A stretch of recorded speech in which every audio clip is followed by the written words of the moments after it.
Yeah. Yeah.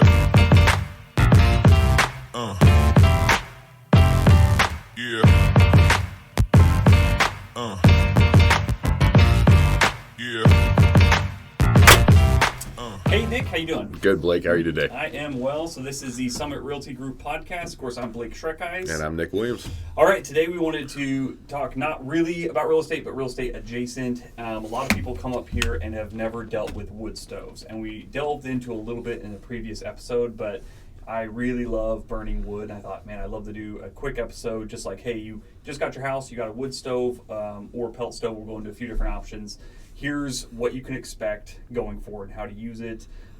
It's obviously simple in a way, but just like anything, like to master it, it's you delve in pretty. It's an art form, yeah. And so Alaska is known for its wood stoves, different heating options, that kind of stuff. We don't want to insult anybody. We know that everywhere in the United States, all the way down to Florida, you got wood stoves and such. But what we do want to, emphasize is the weather conditions here and what that does to your wood and how important the heat is to your house and how it can actually save you a lot of money. The biggest misconception I see is always with the moisture content of the wood.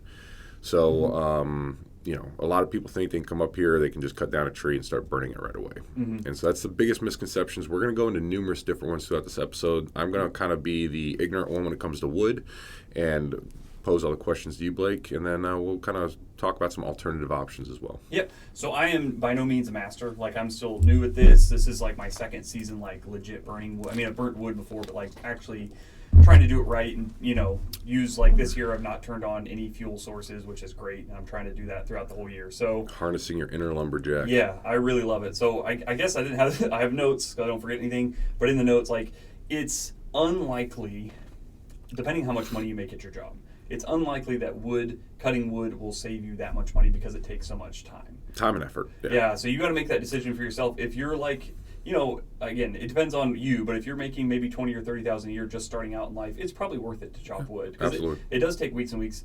I don't know, for me, the reason I do it is not so much the money, although I like that. I really enjoy it. In the summertime, I just enjoy doing it. It's a good hobby, chore, if you will, Yeah. Go outside, cut down a tree, chop it, split it, stack it, dry it. Yeah, it's a good way to pass some time. It feels really good. Yeah. So, so let's start with the different types of wood stoves. I kind of said that. But the first one is not a stove, it's a fireplace. Right. So a lot of people in the South are more used to a fireplace. Correct. It's all it is just what you think. It's an opening in the wall with a chimney that masonry goes up. chimney, it goes all the way to the top. You got this little concrete thing sticking out of your roof line. That's so super inefficient. We do have those here. There's usually in town. Those are more like your urban homes. They're mostly for looks. They is are. What I would say the most. I call them aesthetics. They put out a little bit of heat. It is still fire, but there's nothing thermal mass that retains that heat, right? Like you do with a wood stove. It's just a pretty fireplace for your stockings around Christmas season. Most of that heat goes up your flue and out your chimney. Yep. You have very little control on them. You can't change airflow or anything like that. The next one is the stove, which is usually a box, a metal box. Big metal black box usually. Yeah, and I'll put it into two different. There's like the more classical kind, I guess you could say, and then there's the there's a bunch of variations, but the catalytic converter, like a Blaze King, where smoke is, if you didn't know, smoke is unburnt energy. Yep. So as your wood burns, it creates smoke. The catalytic converter, same as in a car, is reburning that smoke. So whatever energy is left in that smoke, so gets off more energy. Of course, there's always going to be some that's going out, but they get pretty darn efficient. And there's a gradient. There's a bunch of different technology when you get in all of that. And the reason they're pushing these new things like catalytic converters is not just the heat capture, but it's also the reduction of emissions. And so that's the big thing going on in Fairbanks. The EPA has been finding us as a borough for a while due to the emissions that we have. I'm sure if you've been here long enough, you got some air quality alerts, especially in the winter with the inversion trapping that smoke from everyone's chimneys. So the borough is working on a program to reduce those emissions. Primarily right now, they want you to switch to alternatives outside of we'll call it the urban area, the non-obtainment area is what they're calling it. But once you're outside of that, those regulations kind of loosen. So let's keep talking about what that catalytic converter does and how it can help you save some more money. Yeah, so I mean, and basically, it's just each piece of wood that you're burning, you're getting more energy out of. And energy, when I say energy, it's heat. So that's all wood is giving you. It's being converted into heat. So you can get, just to go back to fireplace, you can get a stove insert into a fireplace. And as far as I know, depending on... And that's like a hybrid version. That's a wood stove that you're retrofitting to go into the space where the masonry chimney and the fireplace was. So it can limit you, most of the times you're limited by space. Yeah. So you have a smaller bird box and things like that. But it can be, as far as I know, it can be as efficient as just a regular, it is a regular stove. Just put a liner inside of it. I mean, it literally is the same thing, just you're utilizing a pre-existing space. So you are, like I said, limited by the opening of your pre-existing fireplace, but they have different size of these inserts. Yeah, and different size stoves. So a stove... And they even have pellet inserts, so if you don't want to go wood, you can even do a pellet insert into the same thing and utilize that. Yeah, for sure. So stoves have doors, and they have dampers, and they have airflow controls. And again, they vary. There's a lot of variations. Blaze Kings have, you plug them in, and you set a thermostat, and you can, there's a lot of stuff you can do. I don't have Blaze King. That'd be great if someone's looking to sponsor that. And Blaze King is just a model. There are different versions within that. So you got big ones. You got the Blaze King Princess, the Blaze King King. You know, there's different sizes of those as well. Absolutely. So so that takes care of pretty much the wood ones. Then you do have pellets, which pellets are kind of wood on easy mode. It's sawdust that's compacted in these little rabbit pellets. I call them rabbit pellets because it looks like rabbit food, and just little pellets. Usually there's an auger that automatically drops them into the burn box. There's a little bend when the ash, when all the pellets burn, the ashes fall through. So every now and again you got to shop back all your ashes out. But then that burn box is what creates the heat. And it works just like a wood stove, just it's more controlled, easier to turn on and off with a remote or a switch, and it's a little bit cleaner. Yeah, cleaner. The maintenance, you do seem to have to clean them more often, it sounds like, just because their burn areas are small. Right. They give off a whole lot less ash because just the way the pellets are made and such. It's essentially what a smoker is. So what you have on the outside on a smoker, same deal, only difference with a chimney and heat. Yeah. And smokers, I think they're purposely burning at subpar temperatures, suboptimal temperatures to get more smoke. Correct. You don't really want smoke, obviously, in a fire. Like, the less is the goal. So pellet stoves are really easy. There's no tree to go chop down and get pellets. You have to buy pellets. So that's the downside. A 20-pound bag costs about $7. They'll get you about a week's worth of heat if you run it for about 2 hours a day, an hour in the morning, hour in the evening. Like as a supplementary thing, like if you like to back your butt up to something, it's okay. Or if you just want to keep the house at 65, but then when you come home and sit in the living room, you want to get up to like 70, 80. That it's just a way to kind of not waste as much fuel. Yep, absolutely. So it's another, I think, to back way out, I think it's a really good idea to have 3 sources of heat in Alaska. So like a pellet, we have electric, we have fuel, and I have wood. So not everybody's going to have all... What's your electric? I have little electric heaters. Oh, cool. They were already in there. Yeah, you don't want to use those, but if I ran out of fuel, I had no wood. But you still have electricity, you could still keep your house from freezing. Yeah, exactly. But generally what happens is the power goes out, and we are using our wood stove. So, which is not a problem for us. But the next kind of fireplace is gas, natural gas. And that's what I got. So we had a pellet stove when we bought our house. We went through the borough exchange program, which I'll talk about in a bit, getting rid of that solid burning fuel device and they basically paid to give us a gas burning fireplace. And so that credit, just from giving them my wood stove and letting them uninstall it, putting a restrictive deed against my house, so for the next 10 years I can't burn any solid material like wood or pellets, then I was able to get a $10,000 grant to get a gas fireplace put in. And it turned out really nice. We love it. It looks great. It still produces heat, but it's nowhere as efficient as the pellet or the wood stove was. Yeah, and it's, they burn really well. Like you can have propane stoves, I don't know if yours is, that don't have chimneys. Like it's a chimney goes out the back, but because it's so efficient, the heat can go out the back. It doesn't have to go all the way up your house. So it's easier to move those to wherever you want based off of the plumbing just needs to go through an exterior wall. Yeah, so it's real clean burning anyways. But yeah, you're paying for natural gas. Obviously, you're not going and harvesting it on your own. Or propane in my situation. Yeah. Then you have electric stoves, which are just for looks. They have a fake fire in front of them. That's just like a TV screen, and they produce electric heat just like any electric heater. Those are like the least efficient. Yeah, those are really for aesthetics or backup purposes only. Like if you just want a fire, you don't want to deal with anything, you don't have natural gas, you don't have propane, or you don't want to get propane, whatever it is, they're not a money saver by any means. Like electricity, at least in Alaska, is so expensive. It's a way to cheer up your home during the cold winter dark days. Yeah, and a lot of people have them for TV stands. Yep. Like it's just sitting there, and you can turn the fire on and not have the heat out. You know what I'm saying? So it's just like one of those deals. So already talked about efficiency. Before we get into the wood stuff, so I'm going to kind of ignore all the gas things. Yep. Do you want to go ahead and talk about the attainment, the swap out? Yeah, let's talk about that. So we do have this non-obtainment area that includes all of North Pole, most of the city of Fairbanks, all the way up to Farmers Loop. Once you get out in the Gold Stream Valley and down Chena Hot Springs Road, it kind of loosens those restrictions up. If you're in the non-obtainment area, you qualify for the exchange program. And please check with Fairbanks Air Quality, because these grants do change. They are changing constantly based off the amount of funds available. Yep. But essentially what I tell most of my clients is if you have something that's unauthorized, you can keep operating that for now. The borough definitely wants you to get rid of it, but there's no penalty associated with that yet. What you do want to do, though, is take advantage of the free funds that are available, because they can take your older fireplace and maybe turn it into a wood stove, pellet insert, or a gas fireplace. And all of those things should be somewhere around $10,000 in that grant, but it is dependent on your model, the size of your home, a lot of other factors too. So don't think that you're entitled to the 10 grand. I think the 10 grand is the max that you can get. Yeah, based off what's usually it's based off going from solid fuel source, which is wood pellets. When I say solid, to it's usually more in that case. They want oil or gas. They want liquids because they burn a bit more efficient and just have less emissions. And the whole thing is to reduce the emissions, increase the air quality in the winter months especially, just because, like I said, that inversion creates kind of like a ceiling about 100 feet up. And so once that smoke and all those carcinogens go up into the air, they kind of just turn sideways and hover right there, creating a nice little fog cloud above your house. Yeah. Not a big deal for most people, but if you are sensitive with asthma or have any kind of allergies or anything like that that are wood-based, that could be irritated in the winter months. So we do get air quality alerts sometimes, especially down in North Pole where that inversion's a little bit lower than in the Fairbanks Hills. Yeah, so the only things I would say to be careful about is they do burn bans. It's an average about 90 days of the year, which if you look at our winters, we'll call them 6 months of like real cold, it is the coldest days. So it's kind of a huge bummer when you would want to use a fireplace. So I get the idea, and I want good air quality too. I'm very frustrated.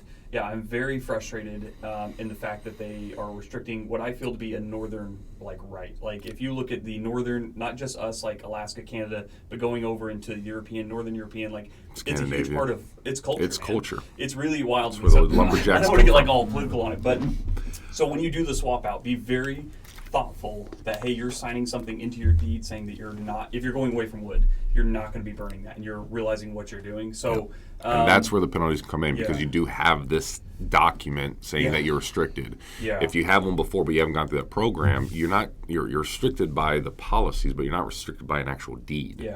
So and to back up, if wood is your only heat source, you're excluded. You're excluded from that. So, but then your house is also not financeable, so we see a lot less of that. There's very few houses I see that has wood as a primary, just because the only way you can buy those with cash. And I think there's a lot of anyways, there's a lot of people that burn, but so that I just want to put a feeler out there, like, hey, if you have a wood stove and it doesn't meet standards, look at trying to maybe just get one that meets standards, as opposed to signing a thing saying, hey, I'm not going to put a wood stove in. Go from your non-catalytic converter 25-year-old unauthorized model, get that free money to put something authorized that will last you the next 25 years. Yeah, and I'm all for more efficient burning stuff. Like that's obviously that I'm all for. You get even if you weren't worried about the air quality, which again I am concerned about that. If you're not worried about it all, you get more heat from each piece of wood. It's like it's pretty obvious. It's an easy sell. They're just a little bit more expensive, especially if you have to buy one. But, let's talk about wood a little bit. So the first thing I want to start off with is when we talk about wood, we most often talk in numbers of cords, right? So when you have your wood storage outside, we don't say we have this many pounds or this many logs. We say we have this many cords. A cord is a stack of wood, usually 4 foot by 4 foot by 8 foot, and that's one cord. Most people need to have several cords on their property in order to make it through the winter. You probably have 7 cords at your house? Yeah. So a few notes about that. So it's 128 cubic foot. So that's what a cord is. That's an American cord. There's a lot of different, depending where you're at. So an American Imperial cord, versus, which is 4 foot by 4 foot by 8. So the very strictest definition of that is tightly stacked, not like thrown in wood, because obviously there's a lot more air gaps and things. So if you have a tightly stacked cord, that's what you're looking for.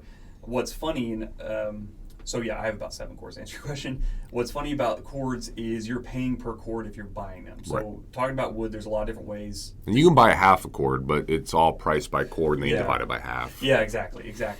So the BTUs you get from wood, there's some wood, and I was going to kind of get into this, but different types of wood give off more or less heat. Right.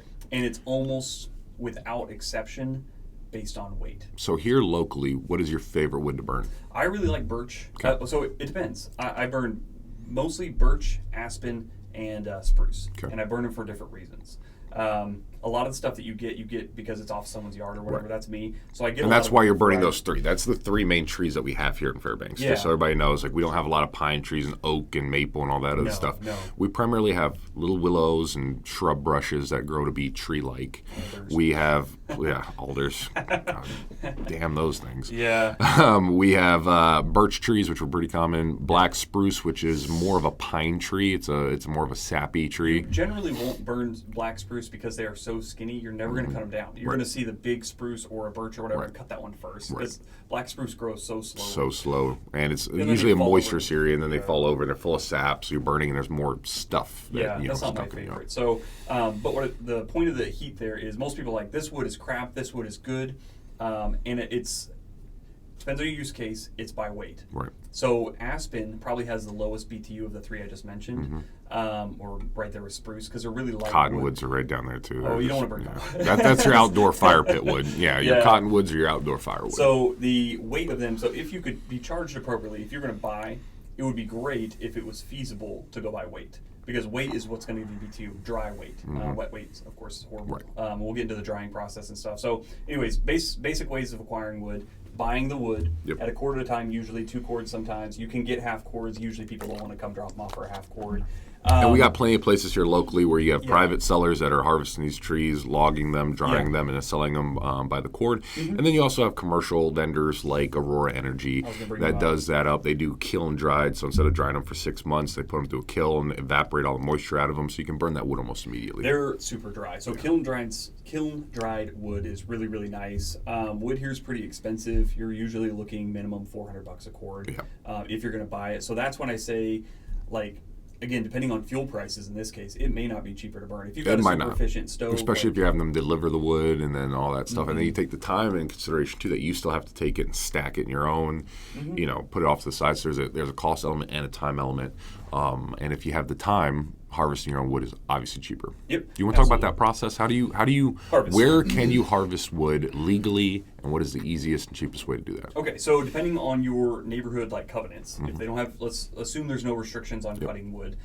Your own property first is where I would start. If you have, you can't get trees back very easily, so don't just go cutting willy-nilly. Right. But if you're looking to, like, I have 1 acre and I've cut a few cords out of it just because it was like ugly stuff. It was falling over. It was in the way. So I don't like having a clear-cut piece of land. And so that's always my first place. If you're going to look for wood, look on your property first for trees that are about to down, that are downed, or that are in the rotting process. If you have a big tract of land, by the way, if like you're homesteading, because there's a lot of people up here homesteading, and you want a very long-term living, off the grid may be the wrong word, but very self-sustaining kind of house, you want a really good fire break anyways. So we do have a lot of fire. So you probably, again, larger tracts of land, you may want 100 yards. You want to cut everything that's within a certain perimeter of your property, I think just so it's a if great idea. everything does burn, it's not going to be able to get to your structure. You've got a little bit of a break there. So that's, and I don't have that. I have 1 acre. If I did that, I still wouldn't have it, and I would have a treeless, anyway. So you got. And that's the nice thing about your property is, you do have an acre, but when you pull into it, you have a full tree perimeter. Yeah, it's so you have a privacy fence that even though you have neighbors to the right, the front, and the back, you can't see any of them. And that's one of the upsides of the North Pole, and that's why I would hesitate to cut down your own trees. Going towards option number 2 now. Yeah, so option number 2 is friends, families, acquaintances. Everybody has trees they want. In Alaska, here I'm talking. And not everybody has a fireplace. Not everybody has a fireplace, so just me, like, so I haven't even gone outside my family yet. My father-in-law had so much this last year, but me selling houses, not everybody sells houses. There's like, oh, we need to cut that tree down. Like, I have the opportunity. I'll come over on Saturday. I know. I was like, hey, I'll take the wood. Maybe if it's in a weird spot, I say you probably want a professional to fell it, but I can limit and get out of your way or whatever. So there's a lot of opportunities if you are not a complete antisocial. If you know anybody, you generally can get wood that way. And then the last way, which I have done, is they have the borough has set aside tracts that they want for personal burning only, not commercial. Up to 10 cords you can go cut this wood. So you just go get a permit. It's like $10 a cord. It's really, or 30. It's very, very cheap. It's basically free. You get your permit for however many cords you're going to go cut. And then, throughout the year. And they're not open right now. They don't open till spring usually. And they take that timeline in consideration. And when you open up in the spring, cut the tree, stack it in your yard, dry it so it's ready for winter. Yep. So if you do cut in the spring, you are ready for winter. If you're cutting at the end of summer, you won't be dry by the time you need it for the winter. Yeah. So what you need to cut is obviously a chainsaw. Yep. You can do it with an axe. I've never done it with an axe. You can do it with a big handsaw. I've never done it with that. I've always had a chainsaw. I think it's worth, I got a nicer one. But you can buy a chainsaw for $150. You can get a used chainsaw. They're really nice. I would say Husqvarna or Steel. I would agree. On that. So those are both kind of the top ones. They last a good long time. All your safety gear, we're not going to go into details about Yeah. safety gear, but gloves, glasses, maybe a hard hat, those kinds of things are You important. need the pants. I forget what they're called now. So Yeah, if you ever the watch, saw-proof pants. if you ever watch a demonstration on them, that's what sold me. Like they will stop a saw blade like that. You may get nicked. You could be worse, but it was made me feel way better. Right. It binds up the chain. Back to the chainsaw real quick. There's two ways to go about it, depending how big and strong you are.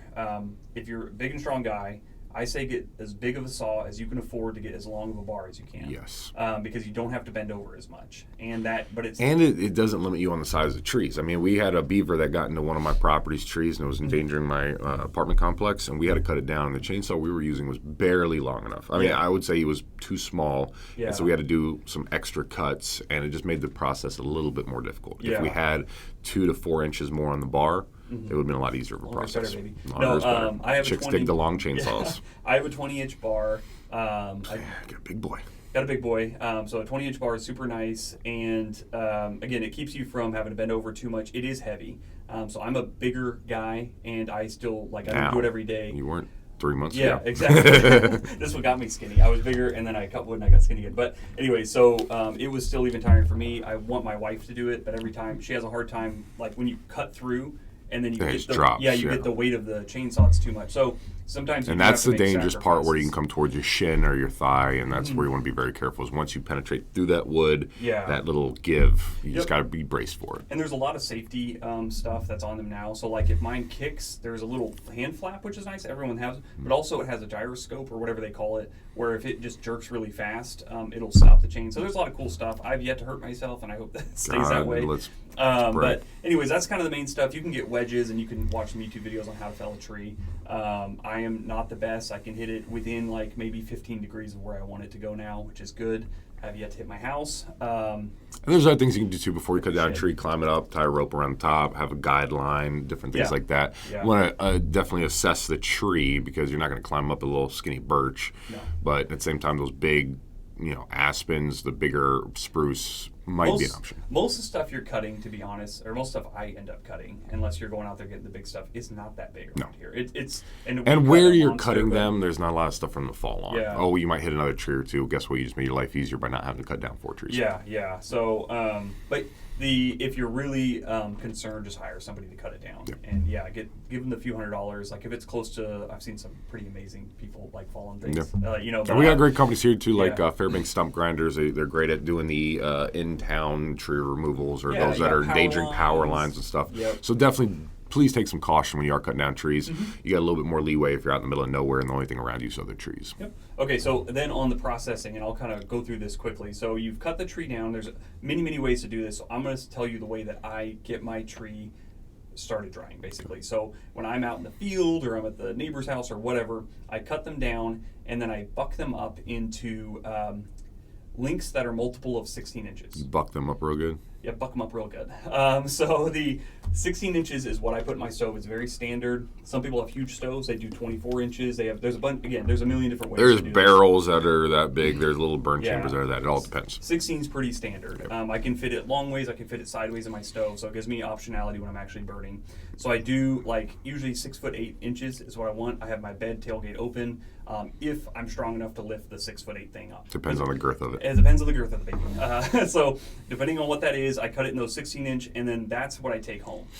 So I have barriers built up on my truck where I can get a full cord in there. really weight rated for that, to be honest. A full cord wet can be 2,500 pounds. His isn't. He drives a Toyota. My Ram is. Yeah, that he never used. That I never used for wood. Hey, I tow an RV in the summer. So you get home, so cut it out there, it's green. When do you cut? So the best time to cut, so the goal for me is to have all my stuff cut before Easter, which is right around the beginning of April. And that's still when there's snow on the ground. So you are cutting in the snow. And the reason I do that is moisture content of trees varies. Right. And what we call the green up here, when everything gets green, they're obviously drawing in a ton of liquid to get their leaves out. They start drawing that in about 3 to 4 weeks before it greens up. So here, that may even be a little bit early. Like, I don't even know that you need to go that early. I cut a lot of stuff after that point, and it's still dry. Depending on when you cut, if you line it into your shed right, pull the dry stuff first, and then you're not burning the other stuff till later anyway. So anyways, I get it home. That's why I cut it really early. I have what's called a sawbuck, which is really nice. It's basically a wood, and I'll try to describe this, but it opens up like a little sawhorse that you can set a log in, and it makes a V at the top. And you can space the wood out anyways. I know exactly where to cut to get 16 inches every time. So I put the whole piece up on there. I don't have to bend over, and I just buck it up into 16-inch. I don't have to measure each one, and they're all pretty darn close. Right. So you can do that however you want. Of course, you got to limb the things up, blah, blah, blah. Then I go through and split everything. It dries quicker when it's split. I use just a maul. If you don't know what maul to use, 8 pounds is kind of the general. Most people are strong enough to use 8 pounds. And what is a maul compared to an axe? It's heavier. It's got a thicker wedge on it. So when you go into a wood for splitting, you want it to drive in a little bit so it's a narrow at the beginning, and then it wedges out really fast, so it pops the wood apart. So you're not like axing through the long way. You're really just getting a little bit of leverage in there and popping it apart. And it's usually much heavier than that. So keep in mind, every tool has a purpose, right? The axe is more known to cut down the trees, getting a clean cut, actually penetrating the wood, and slicing it. And then the maul is more of a splitting device that will separate it nice and cleanly with the least amount of effort necessary. Yep, and you can do, I always use a maul, again, because I enjoy doing it. It's very physical. It takes a lot of time. You can get what am I saying? I wrote it down. I don't know why I'm forgetting. You know what I'm talking about. They have these little things on some of the mauls that actually kick the wood out, which is pretty cool. Are you talking about that? You know what I'm talking about. I don't. Thank you. Log splitter. It's just a log splitter. Yeah. I was like, log splitter you can buy at Home Depot. You set your log on it, you push a button, and then an actuator comes out and splits it for you. So there's hydraulic. That is a great way to do it. Yeah, hydraulic. It's way faster. So it's hydraulic, and there is electric. I've heard electric. I've had a buddy who split mini cords with them and really liked them. They're small, they're cheaper. Again, I've never used any of them. Just need an extension cord. Yep. So all you need for the maul, though, it's way cheaper. As you buy the maul and you have one of your logs is your splitting log. You usually have it about knee height. Don't want to get into all the details of that, but split the stuff all up, and then how you stack it really matters. So there's probably going to be argument. Bark up is by far makes the most sense. I don't really understand people that do bark down. I do bark down on the very bottom layer of the wood to keep the ground moisture from coming up, and then I do bark up on all the others, so if any moisture, any rain or anything comes down, it sheds it better. So again, splitting it makes it dry quicker. And again, if you have a drying shed, those are usually open air, so there's no sides to it. It's just a lean-to, if you will, with a roof over it to prevent rainfall or snow from actually resaturating your wood. Yeah, the 3 big things that you need is you need to keep them as dry as you can. So again, like when I first cut my wood, I hadn't built my wood shed yet, so I stacked it all up, bark down, and you can put a tarp over it, but you don't want to. What some people do is they put a tarp over the whole thing all the way down to the ground. Now you can't get that evaporation effect. Yeah, so that's not great. So if you do a tarp, it's this on top. The cheapest way to do it, I think, will probably be a tarp, but maybe the best way is plywood. It's ugly, but you get your stack and you put plywood on top of the very top, and it sheds really good. It keeps most of the moisture off. It's not completely perfect. So, anyways, I would get some pallets on the bottom. Those are usually free at any kind of warehouse. That way you're getting the wood off the ground. Yep. Then you're going to do some 4x4 uprights, tie them all together with a loose framing, and then throw some plywood on top. That is probably the most. It's a combination of the most cost-effective and simplest design. Yeah. You can always go professional sheds, and you can always go with sticks and a tarp, but obviously that's going to eventually collapse under snow load or too much rain or wind. And a lot of people build it out of smaller trees, too, so their uprights are not 4x4s. You use wood, however you want to do it. I did the 4x4, just very similar to what you're saying there. So I got it covered out of the rain, which is really great, and the snow, so you don't have to dig it out all through the winter. You want it. A lot of people don't do this. You want it facing the sunny side. People don't think about it when they build on their property. So I've put mine where it gets the south side. Obviously, here it's getting the most sun, so it's open to the south side, and it's getting as much sun as possible. And when you stack it, when I said a cord is very tightly packed, you don't want it tightly packed. Right. When you're drying it, the old adage is a mouse should be able to basically run through any of the cracks. So stack it loosely. You don't want things falling out. So again, depending on how you built it, I've built mine where I have sides with big gaps, so it can stack up against it, and I don't have to worry about it falling. And rolling out. Yeah. Exactly. Yeah, that's kind of a big deal with kids. And that's where you want your slats that your wood can't go through versus a piece of plywood that air can't get through. Yeah, so this is a drying / shed. Some people have separate where they dry it and then they move it into a shed that's all closed in, and that's fine once it's dry. And people do have different process where they'll do multiple different areas. So in the house itself, you have a small pile, that's your active burn pit pile, where you just have a stack next to your fireplace. Yeah. Then outside your back door, you have a slightly larger set. That's going to be what you bring inside next and rotate things through. Yep. Then you have the shed where you have your pre-dried, ready-to-go wood, and then you have a drying shed, which are actively drying still. So some people almost have a 4-spot system, and it's just the quantity and dryness varies, and then as you're rotating through, you have plenty of material on hand. Yeah, that's exactly what I do. I have my wood shed, which is my whole year. I have on my front porch there, I have about a week's worth, and then in the house I have about a day's worth. Yep. And so I fill it up in the morning. So, and that way you're not running out to the shed all the time and just doing multiple trips. You have kind of staged areas. Yep. And on, I want to bring this up. So again, you can't see if you're not watching, but if you want like the details of, if you want to get really good at this, and if you're really into this, if you're lumber sexual. Yeah, Norwegian Wood Chopping, Stacking, and Drying Wood the Scandinavian Way by Lars Mitting. And it is a fantastic book that is just a joy to read. If you like wood, you're going to really, really like that. And it goes into way detail on a lot of this stuff. And I like Blake is a huge fan of wood. Yeah, I'm a huge fan. So that's pretty much the storing of it.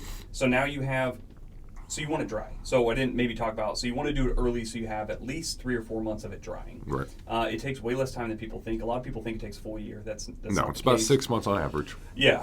So again, I started cutting mine in March, and I'm burning that wood now. So whatever, it's been over 6 months. Well, now it's 9 months almost.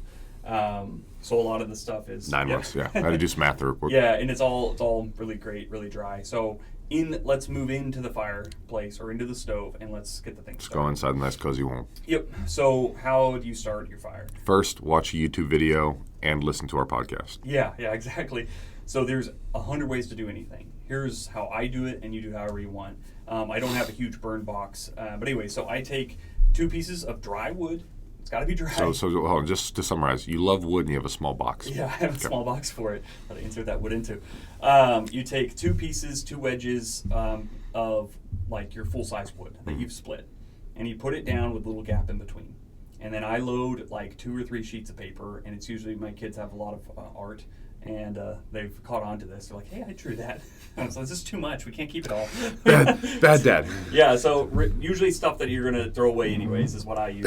Or newspaper. Or all the moms listening right now are like, I put those in shoe boxes and store them in the attic. We have folders of them. Like the best make it there. The not the best. Blake has 3 young girls. In a small house. In a small house, and he needs to be as efficient as possible. So please don't cancel us because of child art abuse. So this is kind of like a hybrid of what's called the upside down fire, because a lot of people put in kindling first. So you do your full size wood at the bottom, you put in a little bit of paper, and then I put in like if you have egg cartons, that material is really awesome, but cardboard is really good. It's like the next level up.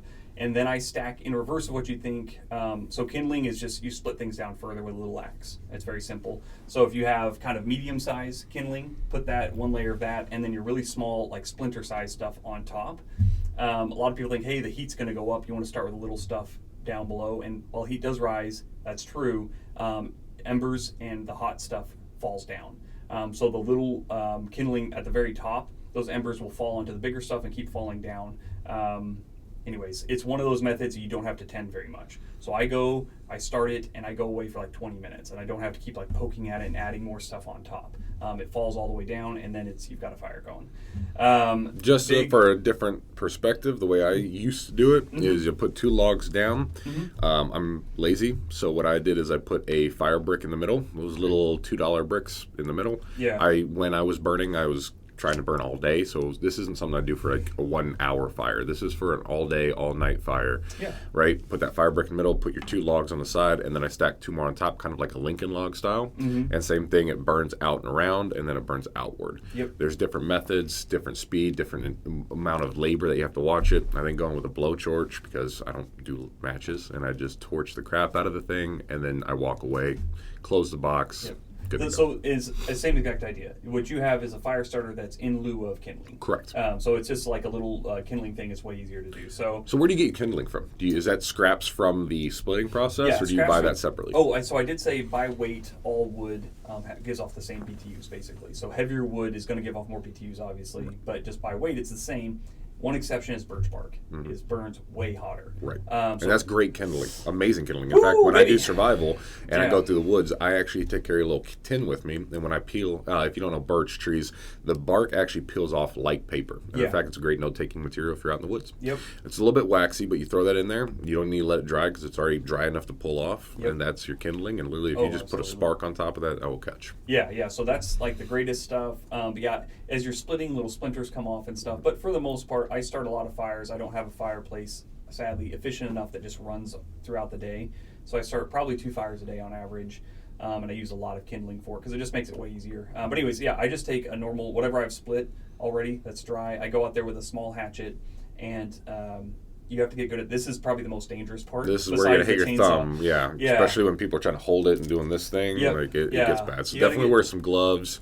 Wear gloves. Definitely watch some videos on how to do it correctly before you do lose a finger or something. So if you're really uncomfortable with it, I'm trying this new thing out where you put we're waiting for it to come in the mail, but basically you put a piece of wood on top of an axe coming up, and you just hammer the wood down through it. So that'd be for they the kids also have this cast iron thing that looks kind of like an egg slicer or something like that, and they come in different sizes, but it's a metal thing you put on top of. Yeah. And so when you have your splitting log, your log that you're splitting, and you put this thing on top of it, you hit it with a hammer, and then it has bars that come off the side that you can hit down and basically chop right through the wood. So it gets little, you get little pie-shaped pieces that are perfect for kindling. Yeah, cool.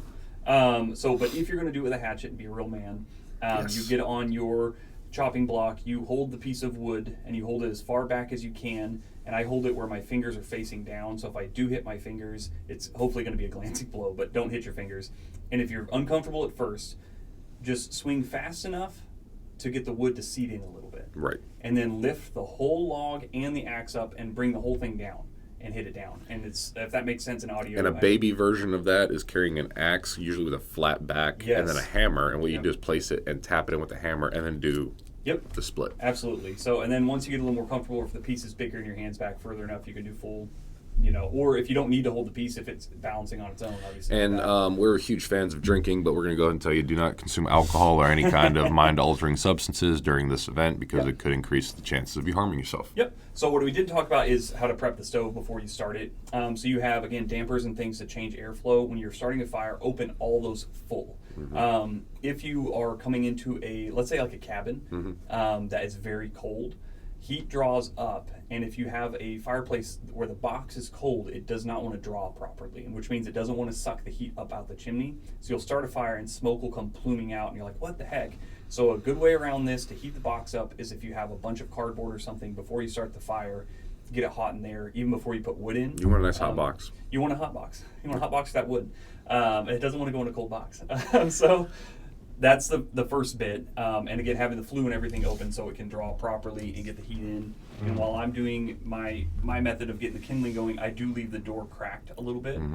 And everybody has a different time of when they close that door. I have a little, you've seen them, they work off of the heat. They suck, the fan starts going. Convection fan. Yeah, so when that fan starts spinning, I close the door because I know it's like, hey, the box is hot. It's going to draw now. And now something, Blake was just talking about cabins. I'm going to talk more about your traditional stick-built homes.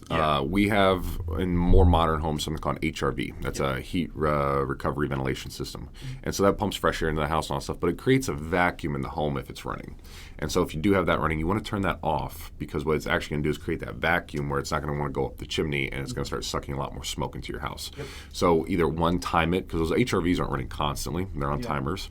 So time your fire so that's when the HRV is off, or run over to your control panel, turn it off temporarily, get the fire going, and then you can turn it back on. And this could be a real issue even beyond the starting up phase, which is kind of a bummer. So if you, I don't have a tight house. I don't have an active HRV system, so I don't deal with this. But if you've got a very, very tight house and you've got a fire going that's full tilt, you got the door shut, no problem, and your house is super, super tight, it can pull the smoke through the links in your chimney, which sounds crazy, but that's the weakest point. So you have what's called negative pressure in a house. So it's wanting to suck air in, and it's wherever it's gotten it before. Now it may have always been getting it from the chimney, but now you have a fire going that's pulling it through. So just be aware of that. Like some people, it may not be a great thing to run while you have the fire going, and that kind of sucks because it's helpful for a lot of other house things. So if you see like smoke coming out of your chimney pipe, that is the first thing I look to take care of. So beyond that, the maintenance of your stove. So keep the fire going. You can get a little thermometer. I think everyone needs it. That goes on their chimney, and it has ranges of basically if the fire temperature is too low, you're building up creosote more quickly. And creosote is a byproduct that builds up in your chimney that will cause house fires. Which once a year you do want to, depending on how often you burn. If you're burning 7 logs a year, you might want to clean your chimney twice. If you're only burning a couple logs, maybe once a year. If you're barely ever using this thing, maybe once every 2 years. But definitely keep an eye on your chimney. We have plenty of chimney sweeps around here. Call them, have them come over and service the chimney so you don't start a chimney fire. Yep, exactly. So get above a certain temperature, whatever it is, 250, 300 degrees. It's not that much. And then you get into a good burning zone, and then you can get too hot where you will crack your firebox, especially if they're steel. And most of those fireboxes are lined with concrete blocks. Yes. If you do crack them, you just want to replace them. And they are special kinds, so don't go to Lowe's and buy yourself a brick and put it in there. Yeah. Go buy your fire stove bricks, realign them all in there. It's kind of like Tetris. You have to line everything up perfectly. You probably have to take them all out to get them all back in there the right way. So definitely sketch a little diagram just so you know how they're in there. But that's a great key because every time we are selling houses, the home inspectors look at the fireplaces, and the most common thing I see is a dirty chimney that's clogged with creosote, or I'm seeing cracked fire blocks. You can crack the if it's cast iron, as far as I understand, it won't crack. But you can you can break actual stove. I'm talking about the blocks. Right. So you'll actually crack the stove itself on these steel ones. And again, I was kind of just especially if you're going from cold and then you're putting hot. Yeah, you're changing the temperature. It's changing the size. And I was like, well, how hot is too hot? Because I'm thinking like, what's and it's like 1,200 degrees. Like you're getting that sucker hot. Right. Like the hottest I've got my fire is 500, and that's kind of maybe a little too much. So 1,200 degrees is really freaking hot. Yeah. So I don't want to diminish anybody's intelligence or anything here, but don't use any kind of fire starter. Don't use lighter fluid in your fireplace. Don't use any kind of gasoline. That is all a very bad idea. Yep. And then lastly, your firebox is going to fill up with ash. Again, depending on how often you burn it and such, our fire goes out enough that we let the ashes cool, put it into a metal container, because even if you think it's all cool, there might be some embers down there that are warm. Don't put it in anything plastic. It'll melt through. If you have a fire that's continually going, some people just rake the embers to the side and scoop out as much of the ashes as you can. Because you do have, we didn't talk about it, you have whole house fireplaces that are usually outside of the home that you load with a ton. Those go through a ton of wood. Yes, that's your wood boilers. Those are not super common, but we still have a lot of those. Yeah, and I think it's a cool idea. I don't know too much of the, efficiency of it. They don't seem super efficient in my mind. Because my family in Europe runs off of this, and they burn a couple logs a day, and that produces their hot water, their heat in the house. Their systems are way beyond what we have here because it's more popular. There's more technology behind it, more, because as you know, in Europe, they're going through this natural gas crisis, the Russian pipeline, all that stuff. So this is becoming a bigger trend over there as well, in more of the urban areas, not just the rural parts of town. Yep. So that's pretty much the maintenance on it, cleaning out the ash. The glass does get dirty. Here's one little tip that a lot of people don't know. You take a little bit of your ash, you mix it with a little bit of water to make a paste, and it will, in just a rag, you will clean the glass off of any of that buildup. Like, you don't have to scrub. It's so nice. So that's There's one more downside to wood stoves I just thought about. So often we go into houses, especially houses that have white paint on them. You don't see it in log cabins as much, but your traditional drywalled interior, what you will see is if you're burning your wood incorrectly, if your back pressure in the house is incorrect, you'll start seeing these little soot lines along your roof trusses. And so you have drywall on the ceiling, but you'll see these definite lines right where the trusses are. And that's because there's usually insulation in between those trusses. trusses, which is warmer than the actual wood itself. Mm-hmm. And heat likes to stick to cold things. So the first place where that ash and that soot's going to stay, if it does get into the house, is going to be along those trusses. And screw heads. You'll see. That's the first thing you'll Absolutely, see. Is screw heads. So the first thing you want to do is in the spring or after you're done burning, because you're not going to want to do this all the time, and it's not going to happen that often. It's going to be throughout the winter, and then by the spring you'll have some lines. Don't procrastinate. Get up there with the ladder and a magic eraser, wipe that down right away, and it's going to be really easy to maintain. If you go a year or two, that's going to be too thick and caked on in order to actually get off, and you might actually have to paint over that in order to get another nice clean finish in your house. Yep, for sure. So yeah, one other bonus I'll say about burning wood that I think a lot of people, because I was like, I really like burning wood, I like the efficiency, fun to do it, but I do hate all the smoke that I create and the carbon footprint. Right. So something I learned again from this book is if a tree was to fall over into the woods and decompose, and you took that same tree, cut it up and dried it dry, to be very clear, dried that piece of wood and burnt it, you would put off the same carbon footprint. So basically, it's a net neutral, right. Which has made me feel a lot better. That's your eco lesson of the day. Yeah, it makes you a little bit more eco-friendly. So hope this is helpful. I know it's very broad. There's like a million ways to do like anything that we talked about, but it's a very doable thing. I'd never done This is your wood fireplace 101. Yeah, this isn't your exactly. PhD level. No, education. and it's something anybody can do. Like I came up here and had I burned wood before, yes, but like I didn't, all the stuff that goes around it, like getting the wood and finding the permits and stuff is kind of a big deal, but it's not that big of a deal. Like if you want to cut wood, you can. Like it's, I'd say here it's one of the easier places to do it. There's more public land, more leases given out for lumbering, whereas in the lower 48 there's a lot more private land, and then it's harder to get these permits and less people. But it's also less prevalent, so. Yeah, you don't need it as much. Right. Well, the northern states you would, but. Sure. All right, that's all I got to say. All right. Well, hey, I hope you guys enjoyed this podcast. Hope you guys learned a little bit about how we heat our homes here in an alternative manner. If you guys have any questions, feel free to drop a comment down below. Yeah. Have a great day. I see you, man. All right. Yeah. Yeah.